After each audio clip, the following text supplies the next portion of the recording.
मेरे कैबिनेट के सहयोगी आदरणीय हरदीप सिंह पुरी जी, आदरणीय देवेंद्र जी, एकनाथ जी, डॉक्टर नितिन राउत, श्रीमान सुनील केदार, हमारे महापौर, सभी विधायकगण और विशेष रूप से यहाँ उपस्थित पूर्व मंत्री सतीश चतुर्वेदी, आदरणीय अनीस अहमद, विशेष रूप से हमारे सभी सांसदगण, अधिकारीगण और विशेष जिनका सहयोग हमें मिला है, विशेष श्री दुर्गा शंकर मिश्र जी, सचिव केंद्रीय आवास विभाग के, और उप ब्रिजेश जी, उनके सभी सहयोगीगण और उपस्थित भाई और बहनों, सबसे पहले मैं विशेष रूप से नागपुर मेट्रो दीक्षित जी का और उनके सहयोगी का हृदय से बहुत बहुत स्वागत करूंगा, उनको धन्यवाद दूंगा। ये जो 0 माइल स्टेशन है, इसका आर्किटेक्ट फ्रेंच है और उन्होंने जब ये डिज़ाइन तैयार किया था तब मैंने इसका प्रेजेंटेशन लिया था। मेट्रो 6वें मंजिले पर है और 4, 5 और 6 ये मेट्रो का पार्ट है और नीचे में पार्किंग है। और यहाँ से जो रोड जा रहा है, ये जो हम लोग कॉटन मार्केट की तरफ से लोहे के पुल से आएंगे तो इस स्क्वायर से ये रोड पूरा आगे हमारे साइंस कॉलेज के पास जो रोड है वहाँ पहुँच जाएगा। तो मुझे लगता है कि ये निश्चित रूप से एक बहुत अनूठा ऐसा काम नागपुर मेट्रो ने नागपुर का वैभव बढ़ाने में किया है।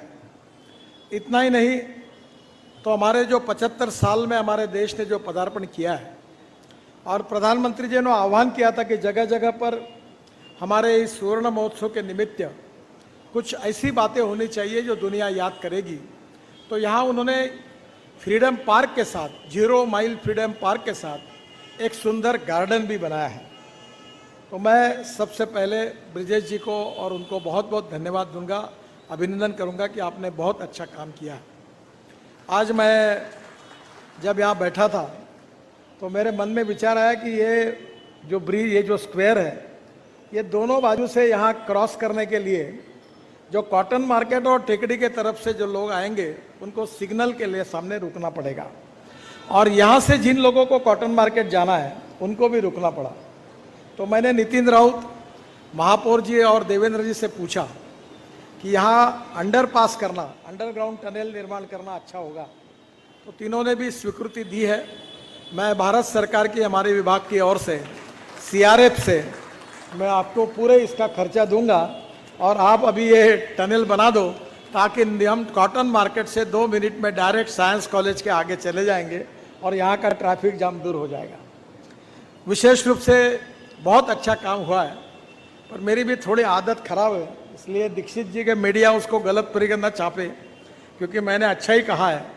इसका सेंटरिंग बराबर नहीं होता, तो ये थोड़ा मेरे ध्यान में आया है। तो ज़रा कॉन्ट्रैक्टर को कसो और उसको पुटिंग लगाकर ये ठीक करने के लिए लगाओ।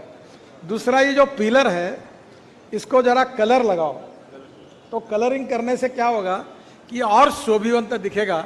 आपके आर्किटेक्ट से सलाह लेकर, बाकी आपने अच्छा ही किया है और मेरे ये सुझाव जो है आपके कमियों के कारण नहीं है।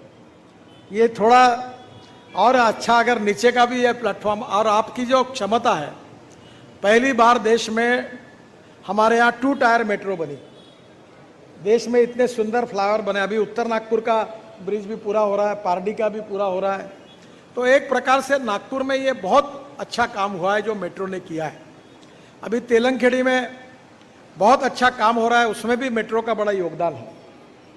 मैं नागपुर की जनता की ओर से विशेष रूप से ऋण व्यक्त करूंगा देवेंद्र जी के प्रति कि वह महाराष्ट्र के मुख्यमंत्री थे तो उन्होंने उदार अंतःकरण से मेट्रो के पूरे प्लान को महाराष्ट्र की सरकार से मंजूरी दी और उसके बाद में उद्धव जी ने, एकनाथ जी ने और हमारे हरदीप पुरी जी ने और दुर्गा शंकर मिश्रा जी ने भी लगातार हमको सपोर्ट किया और हमको अब ब्रॉडगेज का, अपना मेट्रो का 2nd फेज भी हरदीप पुरी जी ने हमें मंजूर करके कैबिनेट के पास नोट भेजी है।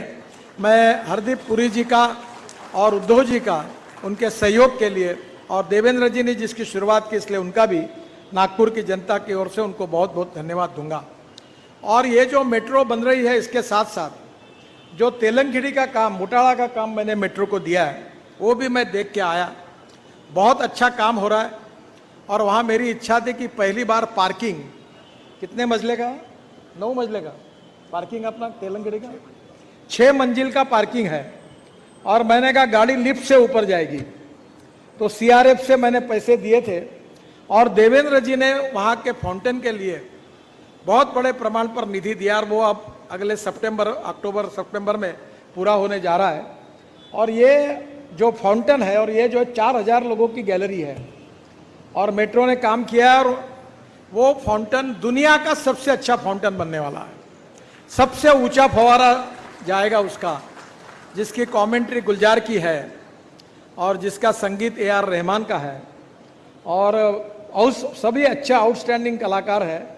और बहुत तबीयत से वो इसीलिए बना पाए कि वो फाउंटेन के निर्माण के लिए देवेंद्र जी ने NIT को 100 करोड़ रुपए, 125 करोड़ रुपए उस समय दिए। और उसी के कारण ये अभूतपूर्व ऐतिहासिक, ऐसा नागपुर में बहुत सी चीज़ें वर्ल्ड स्टैंडर्ड की बन रही है। तो आज का ये स्टेशन और उसके साथ ये फाउंटेन हमारे लिए बहुत महत्वपूर्ण होगा। उद्धव जी, केवल 2-3 बातें आपको और एकनाथ जी को मैं प्रार्थना करूंगा कि देवेंद्र जी जब थे तब उन्होंने एक नगरोत्थान, एक बजट का हेड खोला था। मैं पुराने नागपुर में रहता हूँ और वहाँ हमारे चतुर्वेदी भी हमारे MLA थे, अब कृष्णा खोपड़े जी है, पूर्व, मध्य और उत्तर। अभी यहाँ बहुत प्रॉब्लम थे और मैंने CRF से पैसे दिए और बहुत अंडरपास, ब्रिजेस हम सब बना रहे हैं, क्योंकि पुराने नागपुर को सुधारना हमारा प्रथम कर्तव्य है, जो रेलवे लाइन के उधर है। तो अभी ये मेयो हॉस्पिटल से लेकर शहीद चौक को लेकर सुनील होटल तक एक 4 लेन रोड हम बना रहे, और उसका कुछ प्रॉपर्टियाँ एक्वायर्ड हुई। फिर हमारे रामराव पहलवान के पास मेयो मॉडल मिल से लेकर रेशिमबाग में जाने वाला मोहन मते जी के 50 क्षेत्र में वो रोड बना रहे, उसका भी काम अब शुरू हुआ है। और केड़ीबाग रोड, ये भी हम 4 लेन बना रहे हैं, उसका भी काम शुरू है। तो नागपुर शहर के पुराने अच्छे रोड बन रहे हैं। तो उसमें नगरोत्थान प्रकल्प में देवेंद्र जी ने भी हमको बहुत मदद की, और आपने और एकनाथ जी ने भी मदद की। अब लैंड एक्विजिशन के लिए रोड का कंस्ट्रक्शन का काम मैंने CRF फंड से भारत सरकार से दिया हुआ है। और लैंड एक्विजिशन करने में प्रॉपर्टी है जो तोड़नी पड़ रही है, उसका कॉम्पेंसेशन देवेंद्र जी ने नगरोत्थान प्रकल्प में हमको दिया था। तो अभी फिर से एक बार हम कुछ घरों के लिए हमें पैसे की आवश्यकता है। तो नगरोत्थान प्रकल्प में एकनाथ जी के पास हमारे मेयर साहब भी यहाँ उपस्थित है, फाइल आएगी उपर राजधानी करके, आपके तरफ से अनुमति मिलेगी तो ये हमारे रोड भी निश्चित रूप से पूरे होंगे। एकनाथ जी और आपने मिलकर समृद्धि महामार्ग के बारे में बहुत अच्छा काम हुआ है। देवेंद्र जी ने इसकी शुरुआत की थी और मुझे बहुत खुशी है कि मैंने खुद हमारे मिनिस्ट्री ऑफ रोड ट्रांसपोर्ट से इस हाईवे को जोड़ने वाला ठाणे वड़पा जो रोड था 8 लेन, वो कॉन्ट्रैक्टर ठीक से काम नहीं कर रहा था, तो उसका काम टर्मिनेट करके मैंने 1500 करोड़ रुपए का काम एकनाथ शिंदे जी के साथ MSRDC को वो काम नॉमिनेशन में दे दिया है, और वो भी काम शुरू हुआ है। तो उससे ही समृद्धि महामार्ग का एंड पूरा होने वाला है। तो मुझे बहुत खुशी है कि वो भी काम निश्चित रूप से MSRDC पूरी करेगी। और MSRDC से तो मेरा खून का रिश्ता है। MSRDC मेरा अपत्य है, क्योंकि मैं इसका संस्थापक सदस्य हूँ, और इसलिए MSRDC के प्रति निश्चित रूप से मेरी भावना भी जुड़ी हुई है। कुछ और बड़े प्रोजेक्ट है जिसके बारे में मेरी एकनाथ शिंदे जी ने अभी मेरे से बात की। आप मुंबई मीटिंग बुलाइए, उसका उल्लेख मैं आज यहाँ नहीं करता, पर मैं महाराष्ट्र के लिए एडिशनल 1 लाख करोड़ और ज़्यादा के मुंबई और ठाणा के विकास के लिए देने के बारे में तैयार हूँ, क्योंकि महाराष्ट्र का विकास हो, आपके नेतृत्व में हो, और महाराष्ट्र आगे जाते रहे। ये हम सबको दिल्ली में मंत्री होने के सभी लोगों को इसलिए लगता है कि हम भी मराठी है, महाराष्ट्रियन है, और महाराष्ट्र और मराठी संस्कृति, इतिहास और विशेष रूप से महाराष्ट्र की विशेषता जो है वो हमारी प्रेरणा है। और इसलिए पूरे देश में तो काम करते ही है, पर महाराष्ट्र के साथ जो लगाव है वो बहुत घर जैसा है। और आपके नेतृत्व में भी महाराष्ट्र बदल रहा है। निश्चित रूप से भारत सरकार की ओर से हम सब लोग आपके साथ पूरी ताकत के साथ खड़े रहेंगे, इस विश्वास के साथ फिर से एक बार आपको, हरदीप पुरी जी को, देवेंद्र जी को, एकनाथ शिंदे जी को, नागपुर की जनता की ओर से, क्योंकि मैं नागपुर का सांसद हूँ, आप चारों को भी इस भव्य प्रकल्प के निर्माण के लिए आपको मैं बहुत बहुत धन्यवाद देता हूं। अब इसमें जो 6 मंजिले हैं, इसमें 2 मंजिले 3 मंजिले मेट्रो के हैं और फिर इसके ऊपर 13 मंजिले एक बिल्डिंग बनने वाली है और वो नागपुर के कमर्शियल एरिया यहाँ आएगा, होटल आएगा, कमर्शियल आएगा। पहली बार फ्रेंच के आर्किटेक्ट ने, मुझे पता नहीं कि ऐसा 20 मंजिले का स्टेशन शायद देश में कोई होगा, पहला स्टेशन है। तो 20 फ्लोर का पहला स्टेशन आज हमारे नागपुर शहर में आप सबके सहयोग के कारण हो रहा है। मैं नागपुर की जनता की ओर से आप सबको बहुत बहुत धन्यवाद देता हूं, आपके प्रति आभार व्यक्त करता हूं। बहुत बहुत धन्यवाद। नमस्कार।